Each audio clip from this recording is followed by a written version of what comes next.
தம்பி, யாருக்கு மேடை தெரியும்ல, இது அவர் குரல் மட்டும்தான் கேட்கணும். ஓகே, மேடையில் அமர்ந்திருக்கும் அனைவருக்கும் வணக்கம். பத்திரிகை நண்பர்கள், ஊடக நண்பர்கள், இணையதள நண்பர்கள், பிஆர்ஓ நிக்கில் முருகன், மேனேஜர் முருகேசன். முருகேசா, நீ என் மகனானி, எங்கே இருக்கிறாய்?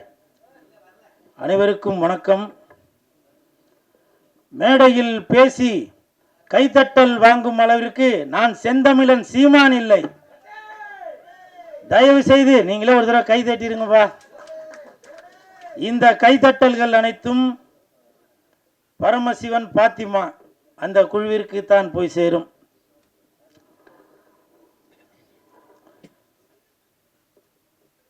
செந்தமிழன் சீமான் சார், அண்ணா வணக்கம்.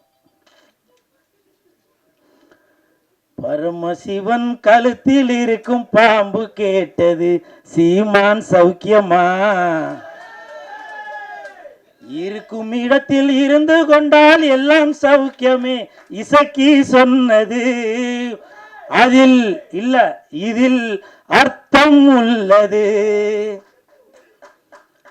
இயக்குனர் திரு இசக்கி கார்வண்ணன் அவர்களிடம் நான் கேட்டேன், சார் நம்ம படத்திற்கு இசை வெளியீட்டு விழாவுக்கு யார் சிறப்பு விருந்தினராக வருது அப்படின்னு. அப்போ இயக்குனர் சொன்னாங்க, 2 சிறப்பு விருந்தினர் வராங்க, ஒன்று சீமான், இன்னொன்று கூல் சுரேஷ் அப்படின்னு சொன்னாங்க. அந்த இடத்துல ஒரு திருத்தம். என்ன திருத்தம்னா, சிறப்பு விருந்தினர் என்றால் அது சீமான், சிரிப்பு விருந்தினர் என்றால் அது கூல் சுரேஷ். அதற்கு ஒரு காரணம் இருக்கு. என்ன காரணம்னா, சீமான் என்றால் எழுச்சி, கூல் சுரேஷ் என்றால் குளிர்ச்சி, நாம் தமிழருக்கு உண்டு வளர்ச்சி.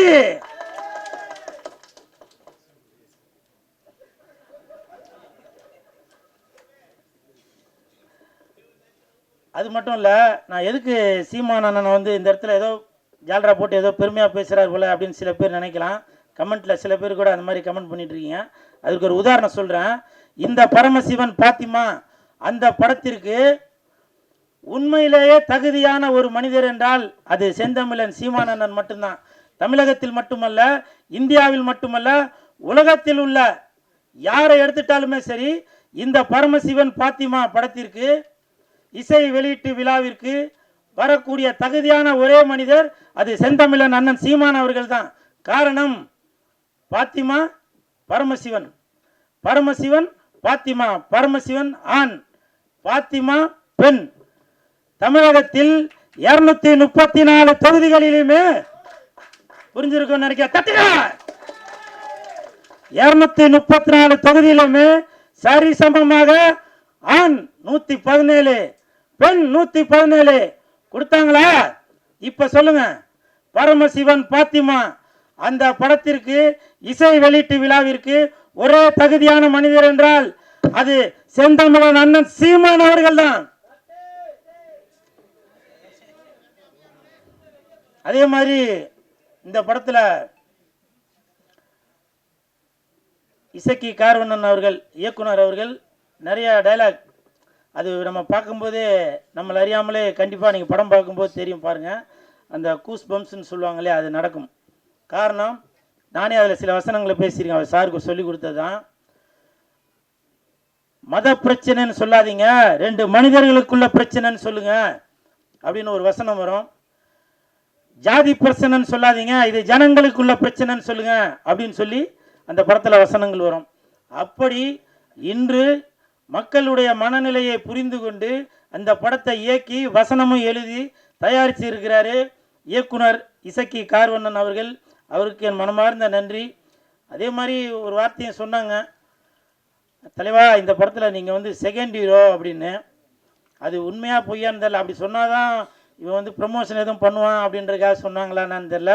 இருந்தாலும் சார், இந்த படத்தில் நான் நடிச்சிருக்கேன். கண்டிப்பாக என் உடல் பொருள் ஆவி அனைத்தும் இந்த பரமசிவன் பாத்திமாக்கு கண்டிப்பாக அர்ப்பணிச்சுட்டு தான் போவேன்.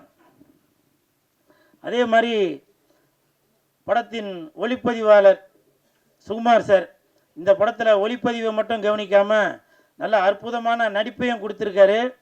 எனக்கு தெரிஞ்சு அடுத்த பிரகாஷ்ராஜ் அவர்களாக வருவதற்கு நிறைய வாய்ப்பு இருக்குது. எங்கே அவர் வாங்க. எதுக்காக இது சொல்கிறேன்னா, ஷூட்டிங் ஸ்பாட்டில் சொன்னார், தலைவா அடுத்து நான் ஒர்க் பண்ணுற படத்தில் எல்லாத்துலேயும் நீங்கள் இருப்பீங்க, எல்லாத்துலேயும் இருப்பீங்கன்னாரு. 3 படம் ஒர்க் பண்ணிட்டார், இது வரைக்கும் கூப்பிட காணோம்.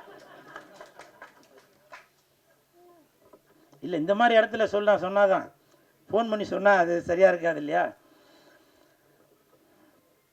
அதே மாதிரி படத்தின் கதாநாயகன் கமல் அவர்கள், இல்லை விமல் அவர்கள், இல்லை அந்த அந்த கமல் விமலுக்கு ஒரு காரணம் இருக்குது. விமல் அவர்கள், அவரை பற்றி சொல்கிறதுக்கு ஒன்றும் பெருசாக ஒன்றும் இல்லை. அதுக்கு என்ன காரணம்னா, ஷூட்டிங் ஸ்பாட்டில் அவர் உண்டு, அவர் வேலை உண்டுன்னு இருக்கார். எனக்கு தெரிஞ்சு விஜய் சார் அப்படி இருப்பார். அதே மாதிரி விமல் அவர்களும் தான் உண்டு தன் வேலை உண்டு அப்படின்னு இருக்கார். கூப்பிட்டாக்க ஷாட்டுக்கு வராரு, இல்லைன்னா போய் பேசாமல் உட்காந்துறாரு. அப்படி ஒரு அற்புதமான மீது நான் ஃபஸ்ட்டு அவர் கூட தான் அந்த படம் ஒர்க் பண்ணியிருக்கேன். ஸோ வாழ்த்துக்கள் விமல் சார், வாழ்த்துக்கள். தம்பி உன் பேர் நம்ம விஆரா? விஆர். அந்த தம்பி வந்து என் பக்கத்தில் உட்காந்துருக்கும்போது நான் எழுதிட்டு இருந்தேன், ஆனால் என்னையும் கொஞ்சம் இப்போ நல்லா பில்டப்பாக சொல்லுங்கண்ணே அப்படின்னா. ஆனால் அவன் பேசும்போது அது சொல்லியிருக்கனால அது சொல்ல காணாம். இருந்தாலும் பரவாயில்ல. அந்த தம்பி விஆர் இந்த படத்தில் நல்லா நடிச்சிருக்கான். அந்த பொண்ணு கூடயே சுற்றின்னு இருப்பான். அவருக்கும் என் மனமார்ந்த நன்றிகளை தெரிவித்துக் கொள்கிறேன். அப்புறம் மிகப்பெரிய நன்றி இயக்குனர் அவர்களுக்கும் இசையமைப்பாளர் உங்கள் பேர் என்ன சார்? தீபன் அவர்களுக்கு என் மனமார்ந்த நன்றி. ஏன்னாக்க நான் ஆடுற மாதிரி ஒரு பாட்டு போட்டு கொடுத்துருக்கீங்க, மிக்க நன்றி. ஏன்னா என்னையும் இந்த மாதிரி ஆட முடியும் அப்படின்னு சொல்லி எனக்கு ஒரு ஒரு ஒரு பேர் ஒன்று கொடுத்து, அந்த பேர் வந்திருக்காங்களா? அதெல்லாம் வரவேணான்னு இருப்பீங்களா? கூல் சுலேஷ் வளர்ச்சி பிடிக்காதப்பா. என்ன பாலா? ஆமாம் ஆமாம், சிவசிவாய. அப்புறம் இந்த படம் வந்து ஜூன் 5ஆம் தேதி தான் ரிலீஸ் ஆக போகுது அப்படின்னு சொல்லி இயக்குனர் அவர்கள் என்கிட்ட சொன்னாங்க. உடனே எனக்கு வந்து ரொம்ப கன்ஃபியூஸ் ஆகி போச்சு. ஏன்னா அன்னைக்கு தான் தக் லைஃப் படம் ரிலீஸ் ஆகுது. அப்போ நான் வந்து சார்கிட்ட கேட்டேன், சார் அன்னைக்கு தான் தக் லைஃப் படம் வருது, அப்போ கமலுக்கும் விமலுக்கும் போட்டியா அப்படின்னு கேட்டேன். ஐயோ அப்படிலாம் இல்லை சார் அப்படின்னாரு. அப்போது சிம்புவுக்கும் கூல் சுரேஷுக்கும் போட்டியா அப்படின்னா, ஐயோ அப்படிலாம் இல்லை சார் அப்படின்னாரு. நான் வந்து இயக்குனர் அவர்களிடம் ஒரு தாழ்மையான ஒரு வேண்டுகோள் ஒன்று வைத்தேன். என்னன்னாக்கா, அன்னைக்கு என் தலைவன் எஸ்டிஆர் அவர்கள் நடித்த படம் வருது, அதனால் நீங்கள் ஒரு நாள் தள்ளி ஜூன் 6ஆம் தேதி வைங்க அப்படின்னு சொன்ன அந்த வேண்டுகோளை ஏற்றுட்டார். ஏன்னா இதுதான் என் தலைவன் எஸ்டிஆருக்கு நான் செய்யும் கைமாறு. இது வந்து பெரிய போட்டி எதுவும் இல்லை, இருந்தாலும் என் தலைவனை நான் இப்படி தான் பார்க்கணும் அப்படின்ற ஒரு எண்ணத்தில் தான் சொல்கிறேன். என்றைக்குமே வெந்து தணிந்தது காடு, வெந்து தணிந்தது காடு, சீமானனுக்கு வணக்கத்தை போடு. அப்புறம் இன்னொரு முக்கியமான விஷயம், கமல் சார், நீங்கள் வந்து உலக நாயகனாக இருந்து விண்வெளி நாயகனாக மேலே ஒரு படி போயிட்டீங்க. அந்த உலக நாயகன் அந்த பட்டம் வந்து இப்போ வெற்றிடமாக இருக்குது. என் தலைவன் எஸ்டிஆர் அவர்களுக்கு அந்த உலக நாயகன் பட்டத்தை நீங்கள் கொடுக்கணும் அப்படின்னு சொல்லி நான் தாழ்மையுடன் கேட்டுக்கொள்கிறேன். இன்று முதல் உலக நாயகன் என்றால் அது சிலம்பரசன், விண்வெளி நாயகன் என்றால் அது கமலஹாசன். விண்வெளி நாயகன் என்றால் அது கமலஹாசன், உலக நாயகன் என்றால் அது சிலம்பரசன்.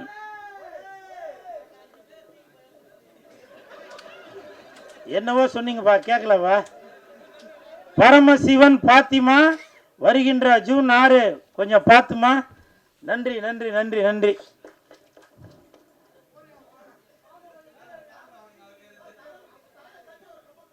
ஓகே ஓகே ஓகே அம்மா, அடுத்து ஆரம்பிச்சிடலாமா? இல்லை நான் இந்த இடத்துல ஒரு விஷயம் சொல்லணும்னு நினைக்கிறேன். இப்போ நிறைய பேர் நினைக்கலாம், என்னவோ அப்படி போட்டுனா அப்படி வந்து நிற்கிறானடா அப்படின்னு. அதை பற்றிலாம் நான் எதுவும் கவலைப்படலைங்க. இதே நான் ஒரு படத்தில் போட்டு நான் ஆடி இருந்தால் என்ன நினச்சிப்பேன்? சினிமாவில் காதலிச்சா ரசிக்குதப்பா உள்ளம், நிஜ வாழ்க்கையில் காதலிச்சா பறிக்குதப்பா பள்ளமா? சொல்லுங்கள். இதெல்லாம் பார்த்தா உங்களுக்கு இப்போவும் சொல்கிறேங்க, இப்போவும் சொல்கிறேன், வேணாம் அது சொன்னா ஏன்னா கூல் சுரேஷ் இருக்கிற இடம் எப்பவுமே ஒரு ஒரு ஒரு கலகலப்போடு தான் இருக்கணும். நிறைய பேர் கமெண்ட்ல அது இது சொல்லுவீங்க. செந்தமிழர் அண்ணன் சீமான் அவர்கள் இருக்காங்க, அவர் சொன்ன வார்த்தையை தான் இப்போ நான் சொல்றேன். வேர்க்காமல் விளையாட முடியாது, விமர்சனம் இல்லாமல் வளர முடியாது. அண்ணன் சீமான் அவர்கள் சொன்னதுதான். நான் அதை இன்ன வரைக்கும் அதை ஃபாலோ பண்ணிட்டு தான் இருக்கேன். சரிங்களா? நிறைய பேர் நினைக்கலாம் என்னப்பா இவர் வந்து ஏதோ கோமாளி வேஷம் போட்டுட்டு இருக்காரு அப்படின்னு. நான் கோமாளி இல்லைங்க, இன்னை வரைக்கும் ஏமாளி. என்னை எத்தனை இயக்குநர்கள் ஏமாத்திருக்காங்க தெரியுமா? எத்தனை தயாரிப்பாளர்கள் என்னை ஏமாத்திருக்காங்க தெரியுமா? ஒரு படத்துக்கும் கதாநாயகி அவங்க இவங்க எல்லாரையும் நடிக்க வச்சு அதை பண்ணி இதை பண்ணிட்டு வெள்ளிக்கிழமை அன்னைக்கு என்கிட்ட சொல்லுவாங்க, சார் நான் தெரியாமல் அவரை புக் பண்ணிட்டேன், தெரியாமல் இவங்களை புக் பண்ணிட்டேன் அப்படின்னு சில விஷயங்கள்லாம் சொல்லுவாங்க. அப்போ என்கிட்ட சொல்லுவாங்க, சார் நீங்கள் தான் வந்து கொஞ்சம் ஏதாவது இது பண்ணுங்க, நான் உங்களை அடுத்த படத்தில் அதை பண்ணுறேன் இதை பண்ணுறேன்னு. இப்பவும் சொல்கிறேன், நான் கோமாளி இல்லைங்க, ஏமாளி.